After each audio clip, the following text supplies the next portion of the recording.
some interesting news involving another American center forward who we're covering right now at the Gold Cup, Brandon Vázquez. Borussia Mönchengladbach wanted to sign him.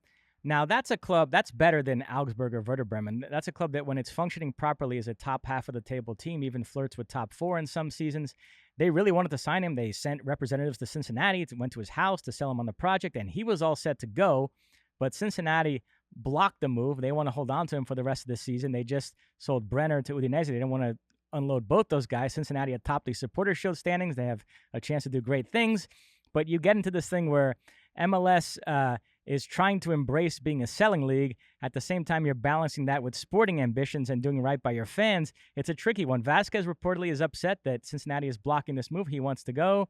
I know you bristle at this, but we are living in an era where players view Europe as the ultimate goal and MLS as a stepping stone. And Vázquez looks around and sees all these other U.S. players getting moves from MLS to Europe. Well, he's not allowed to go. He's 24. He turns 25 later this year. So, he's running out of time. So what do you make of this situation? I only bristle at this when I hear the sentiment that is kind of surrounded in this, I guess it would be a philosophy that the club should do what is right for the player, right? This is not a charity. This is a business. Nobody is forcing anybody to be a professional athlete or a professional soccer player in this case. Nobody is forcing them to sign the contracts that they do. And they have other options. And this option, they should go in with their eyes wide open in what the realities are. And while there is a risk, I'll get to that in a second, MLS teams, they have a responsibility to their customer. If I am a season ticket holder or just someone that's buying a ticket, to put the best product that they can on the field. Now, that's a little idealistic because the dynamic and the relationship that you have with your players is important, and the credibility and reputation that you establish by your actions is going to dictate the type of quality and the consistency of quality that you are going to get. And if you do things like this, and I'm not saying that this is the wrong thing to do, but if you do things like this and it has a negative impact in that players say, well, I'm not going to go to Cincinnati because they're not going to encourage or enable this to be a stepping stone to something else, in that they're going to hold me back or be unreasonable in terms of their demands, then I'm not going to go there.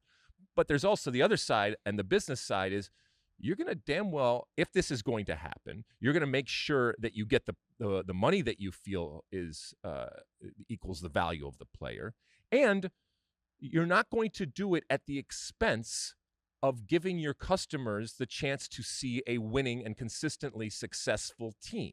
And I know that's hard sometimes for players and even for fans to understand because of the bright lights and the allure of Europe.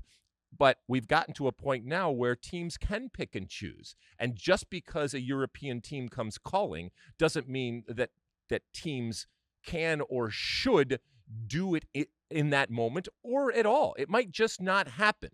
And you're going to have to live with the consequences. Either it's, like I said, establishing a credibility problem for future players that you're going to bring in, or the actual player. In this case, we're talking about Brandon Vázquez, a situation where you have an important player who now is disgruntled potentially, and how that might affect him individually and therefore your team going forward. So it's a very delicate balance, but that balance has shifted a lot over the years, and now we find ourselves in 2023 where MLS teams are saying, not so fast. This isn't something that we're just going to do just to do it.